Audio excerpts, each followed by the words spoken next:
네, 계속해서 최대 전력에 전송하겠습니다. 이번 시간에 할 내용들은 이해보다는 공식을 정리하고 암기하는 위주로 공부해 주셔도 됩니다. 예, 최종 공식만 잘 정리해 주셔도 무방합니다. 최대 전력의 전송 볼게요. 어떤 의미냐면 오랜만에 교대에 직류회로가 나왔죠. 예. 이러한 직류회로에 얘가 전원이고 R이 뭐냐? 부하라고 생각해 주세요.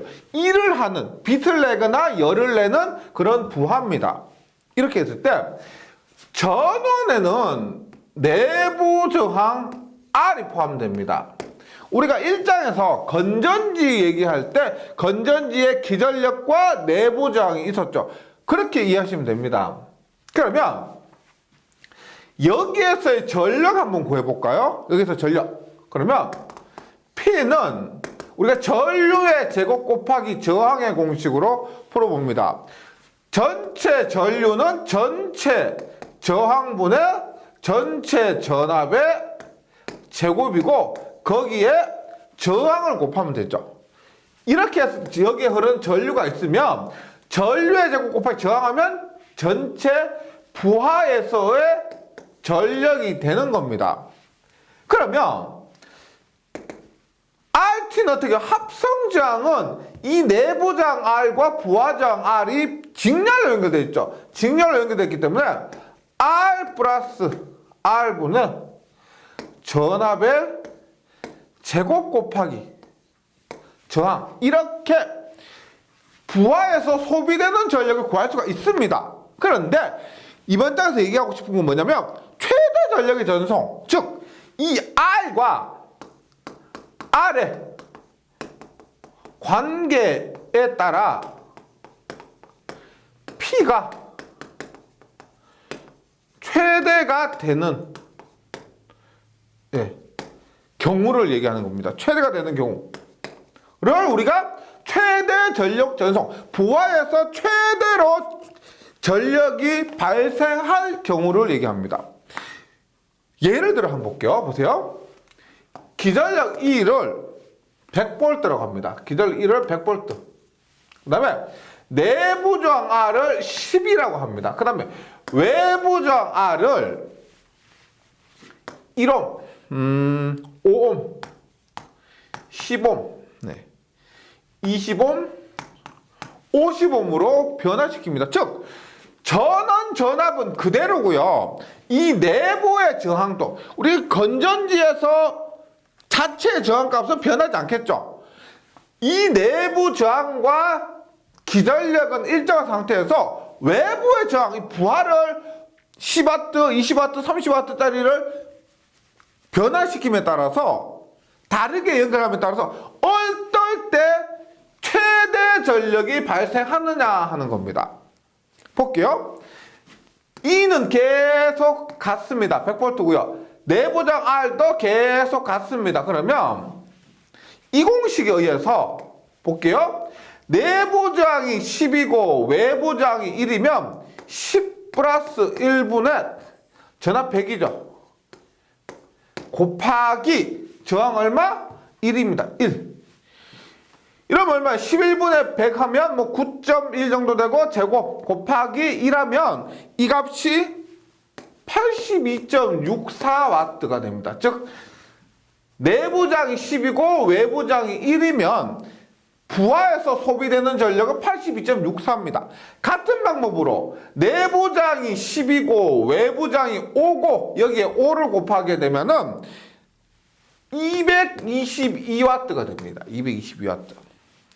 그 다음에 내부장 10, 외부장 10에 그 다음에 R에 10을 대입하면은 이 경우요. 이 경우 얼마? 250W가 돼요.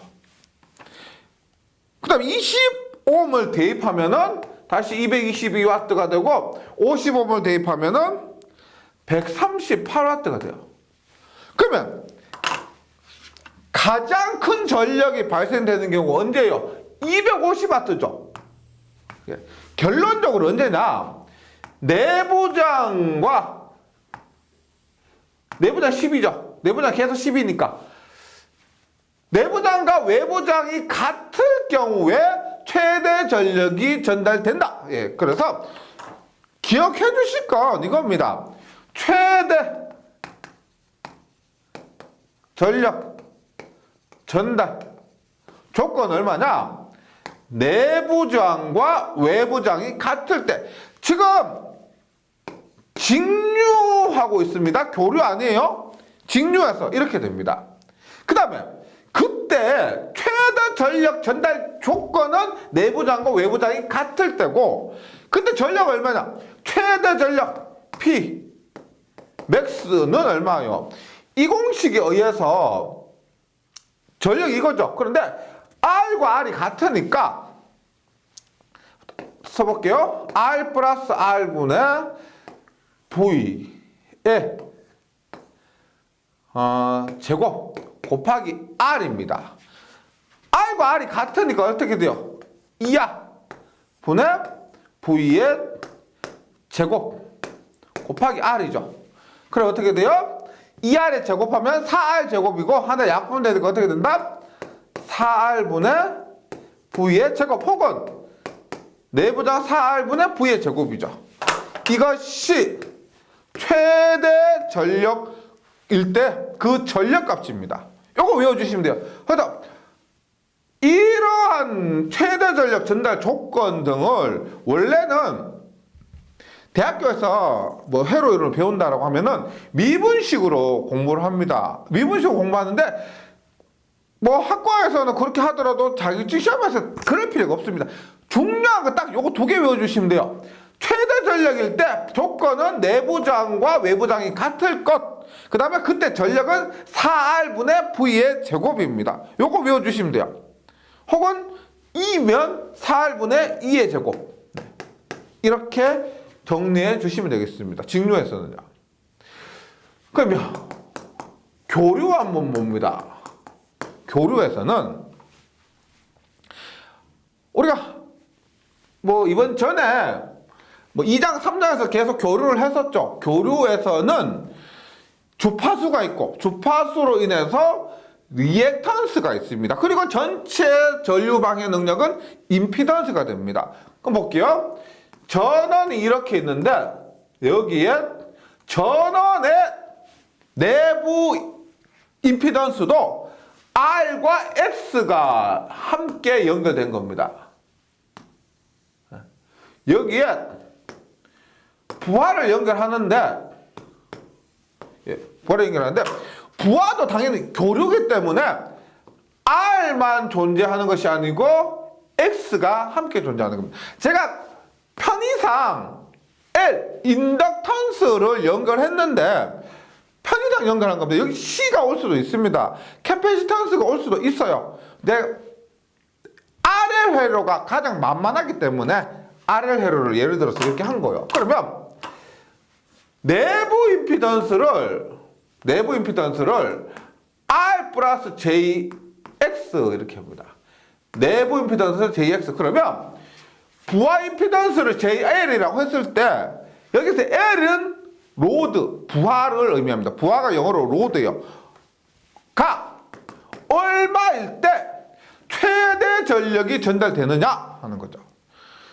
우리가 직류 회로를 봤을 때 추측하건대 내부 임피던스가 R 플러스 JX면 부하 임피던스가 RL 어떻게 해요? 마이너스 JXL이 되면 어떻게 돼요? 예. 지금 이 상태에서 플러스를 할게요. 플러스를 하고 이 상태에서 R과 RL이 같고 EX와 부하의 XL이 같은 게 아니고요. 얘가 이렇게 되면 어떻게 돼요? X와 마이너스 XL이 같으면 어떻게? 얘하고 없어지겠죠. 없어지면 직류와 동일하게 R은 RL이 되면은 최대 전력이 전달되는 겁니다. 그래서 결과는 똑같아요. 근데 교류기 때문에 리액턴스 성분이 있습니다. 그러면 교류에서 최대 전력 전달 조건은 어떻게 됐느냐? 보세요. 내부 임피던스를 ZG라고 R 플러스 JX라고 했을 때 부하 임피던스가 내부 임피던스에 어떻게? 바를 합니다. 바가 뭐냐면 이것을 우리가 켤레라고 해요. 켤레. 어떤 말이냐면 A 플러스 JB의 켤레는 허수 부분의 부호를 반대로 한 겁니다. A 플러스 JB의 켤레는 A 마이너스 JB가 돼요. A 마이너스 JB. 그래서 ZG가 R 플러스 JX라고 했을 때 ZG의 켤레는 뭐냐? R 마이너스 JX가 되는 거죠. R 마이너스 JX. 따라서 부하 임피던스가 내부 임피던스의 켤레가 되면 어떻게 된다? 얘하고 얘가 없어지는 겁니다. 얘가 보세요. 플러스 J3이고 얘가 마이너스 J3이면 얘 플러스 얘 하면 허수 부분이 없어지는 그런 의미예요. 따라서 교류에서 최대 전략 전달 조건은 내부 임피던스의 켤레가 외부 임피던스가 될 때입니다. 그럼 이렇게 되면 우리가 이 교류 회로에서 리액턴스 부분은 생각할 필요 없고 직류 회로와 동일하게 되는 거죠. 그러면 P 맥스는 리액턴스 부분 없으니까 직류 회로 동일하게 돼요. 그래서 4R분의 2의 제곱. 네. 교류도 직류와 마찬가지로 이렇게 되는데 최대 전력 값은 같아요. 직류나 교류나 최대 전력값 이거 자체는 같은데 조건이 틀린 거죠. 직류는 내부장과 부하장이 같을 것이고 교류는 부하의 임피던스가 내부 임피던스의 켤레일 것. 이렇게 보시면 되겠습니다. 요거 정리해 주시면 돼요. 최대 전력 전달 조건 요거 하고요. 요거 외워주시면은 최대 전력에 있어서는 크게 문제가 없습니다. 네. 그 다음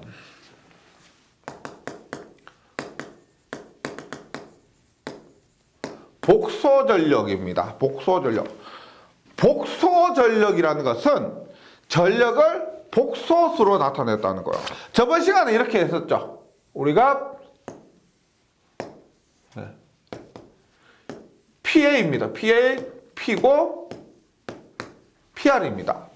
그러면 PA는 어떻게 나타낼 수가 있어요? PA는 크기만 나타낸다면 루트의 P의 제곱 플러스 PR의 제곱 이렇게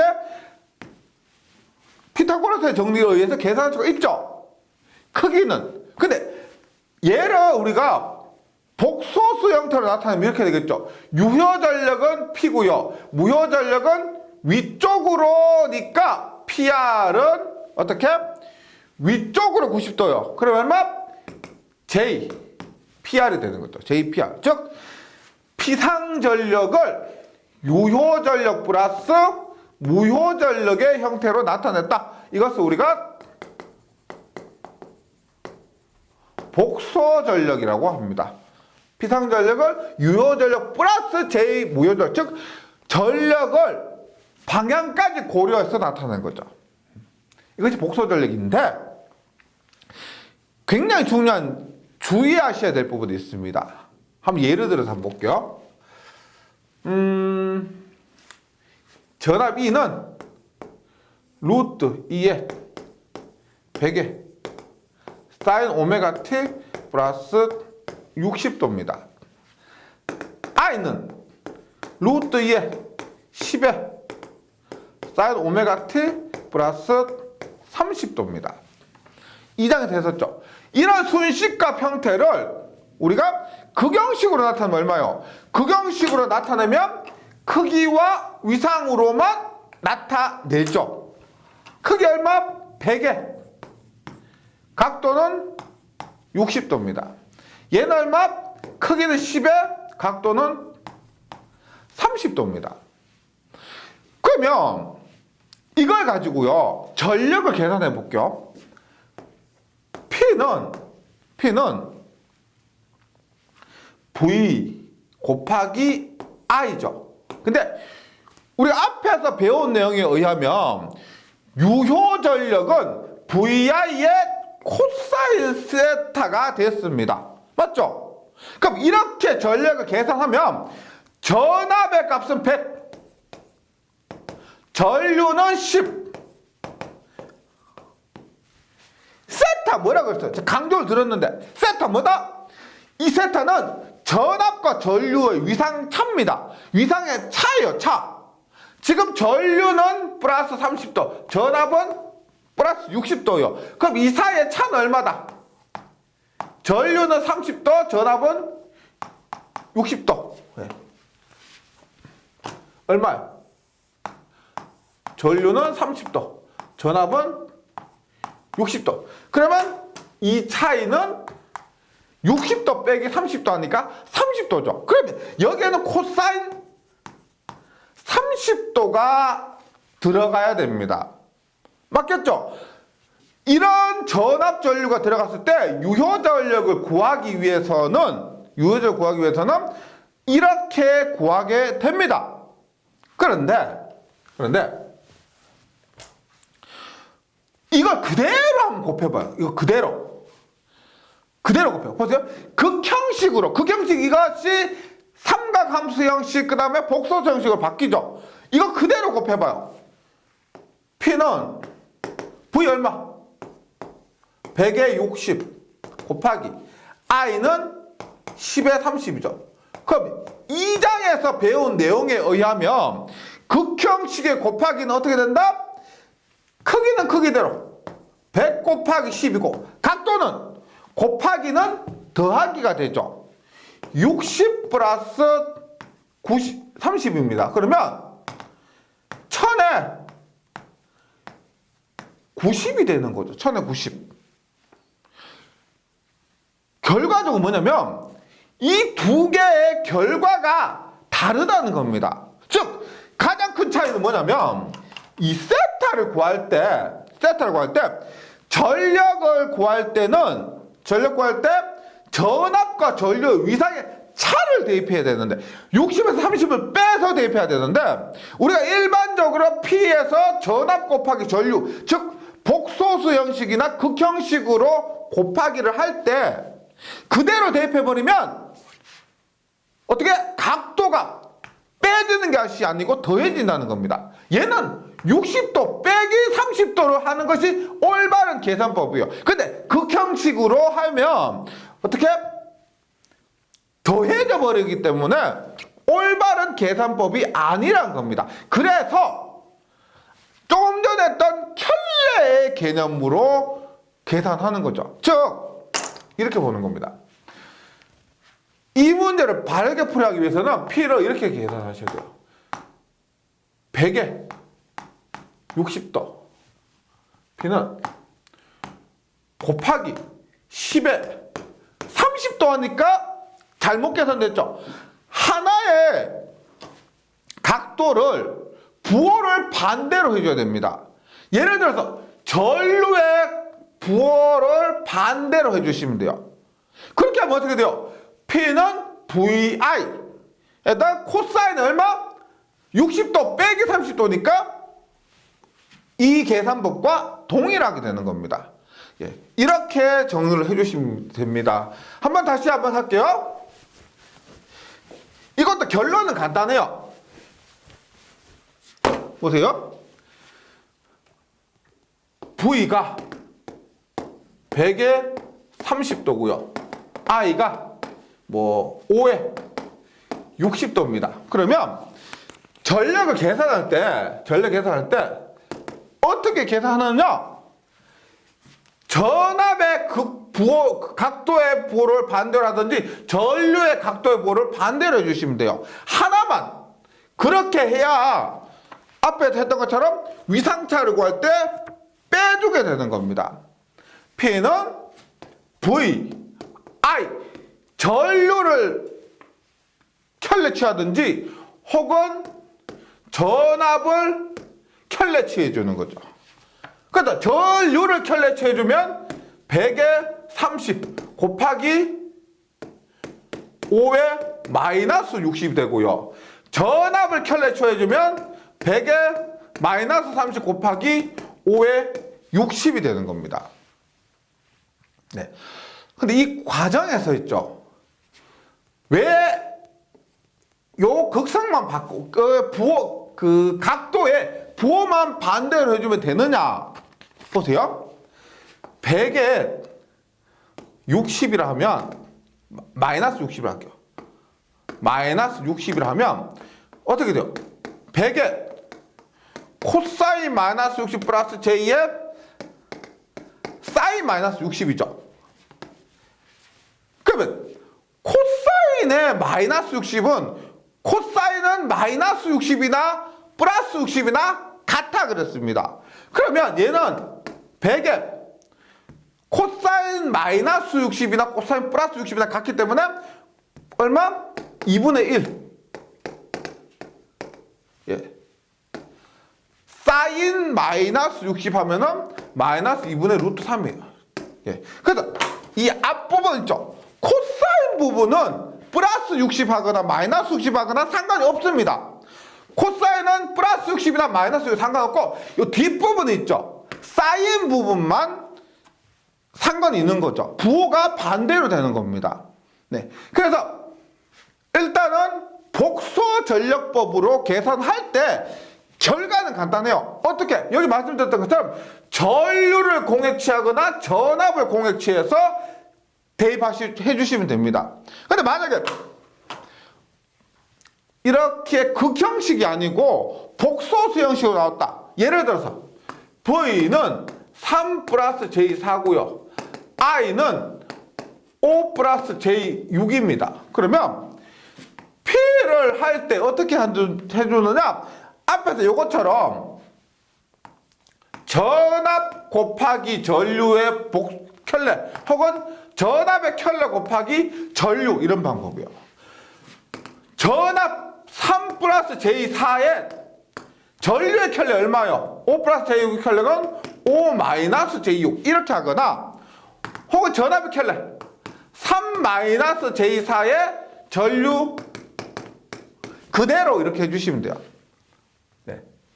P는 이렇게 이것이 우리가 복소 전력법이라고 해서 전압이나 전류 둘 중에 하나를 켤레를 대입해서 계산하는 방법입니다. 그런데 전압을 켤레 취했을 때와 전류를 켤레 취했을 때 당연히 뭔가 다르겠죠. 어떤 것이 차이가 있느냐 보세요. PA는 VI 즉 전류를 공액취했습니다. 전류를 공액취했을 때 이것이 PA가 플러스 J가 나오면 즉 무효 부분이 플러스가 나왔다. 그러면 이것은 전류를 공액취했을 때 플러스가 나오면 이것은 유도성이라는 거예요. 유도성 즉 L이 많이 포함된 회로입니다. 만약에 전류를 공액취했는데 마이너스가 나왔다. 그런 것은 용량성이라는 거예요. 용량성. 이것을 무엇을 공액을 취했든 간에 유효전력은 상관없습니다. 공액 취한 것은 무효전력과 상관이 있지 유효전력과는 전혀 상관이 없어요. 그 다음에 PA를 구할 때 전압을 공액 취했습니다. 전압을 공액 취했을 때 PA가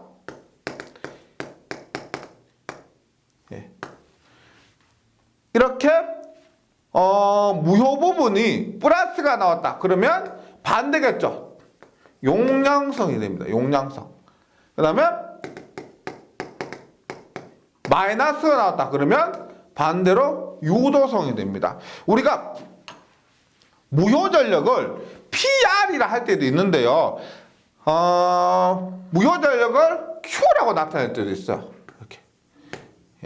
이게 시험에서도 다릅니다. 우리 앞에서 무효전력을 PR이라고 나타냈지만은 이처럼 교재에서처럼 무효전력을 Q로 나타낼 수도 있고, 그것은 구분해서 정리해 주시면 되고요. 일단은 극형식법이나 혹은 복소수법으로 전력을 계산할 때 극형식법에서는 하나의 각도의 부호를 바꿔주고요. 그 다음에 복소수법으로 할 때는 하나의 켤레를 취해줍니다.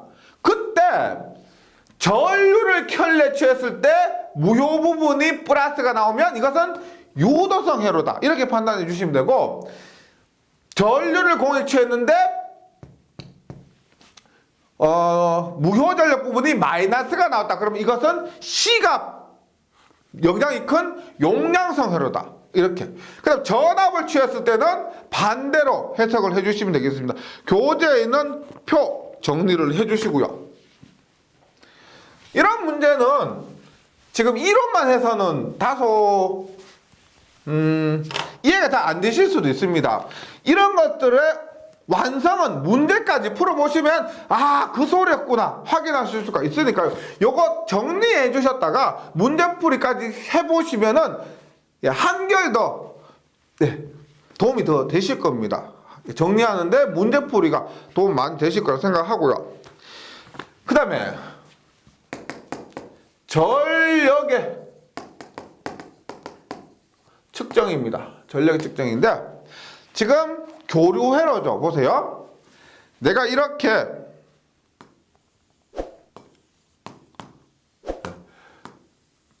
부하가 있습니다.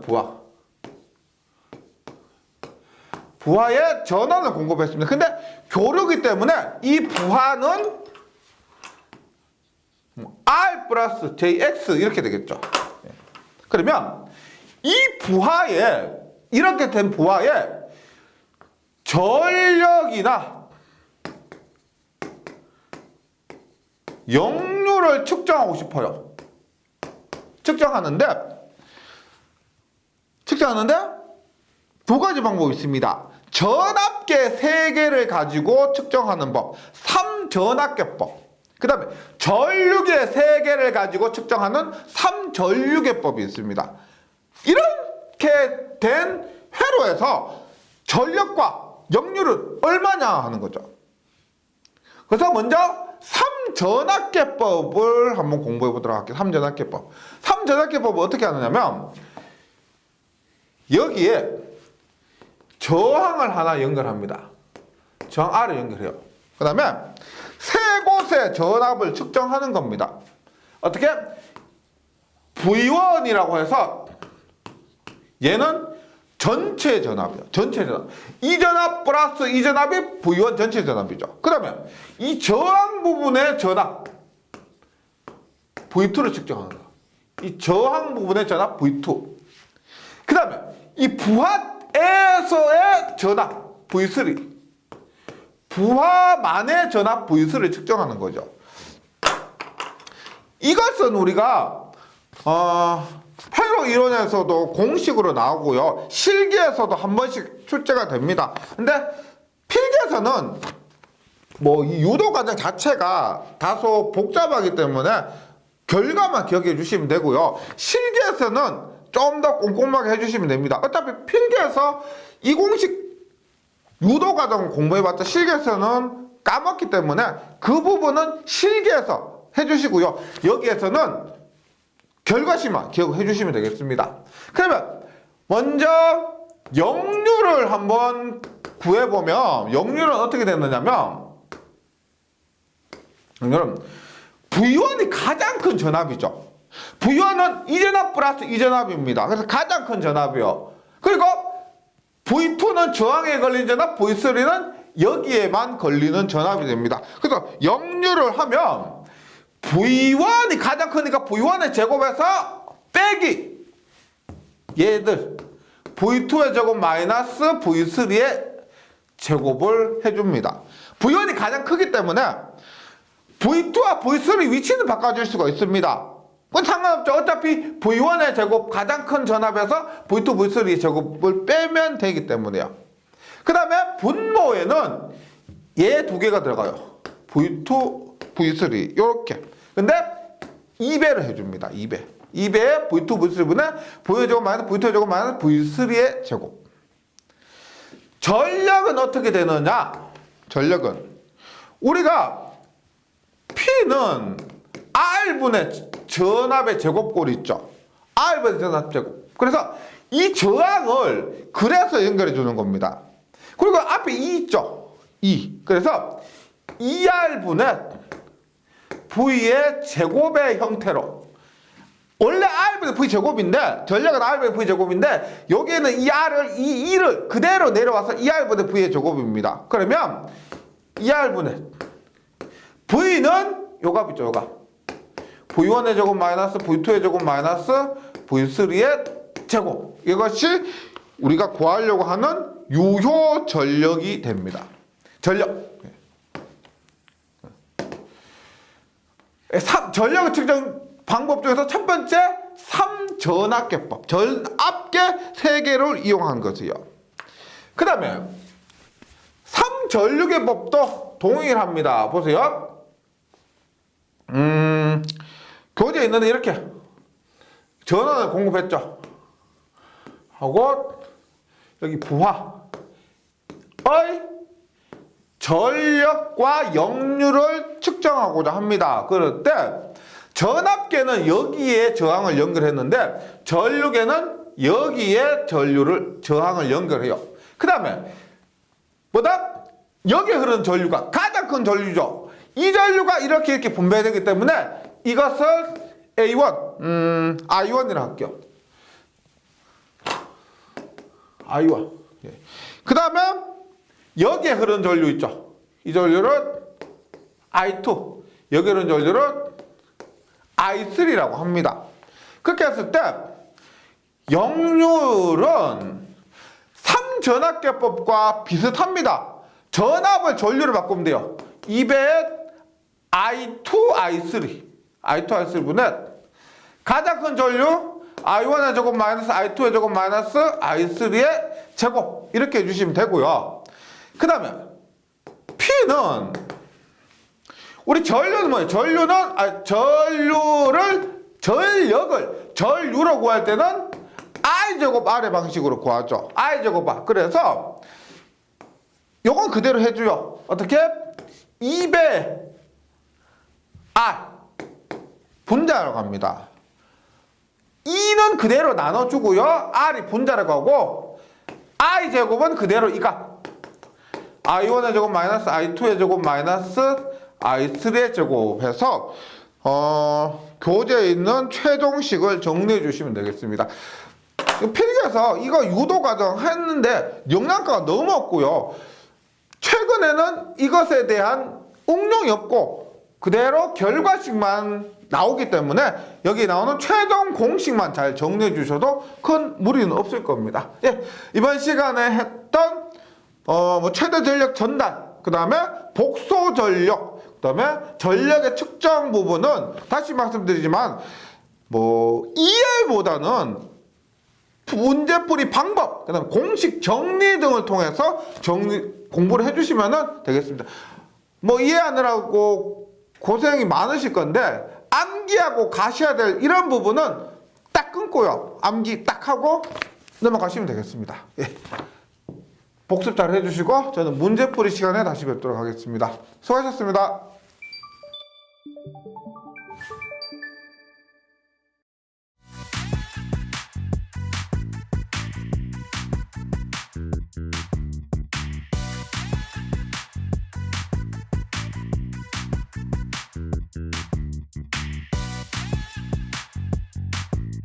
전기 소방 자격증 전문 교육으로 합격을 번개 배송. 딱딱 따산 에듀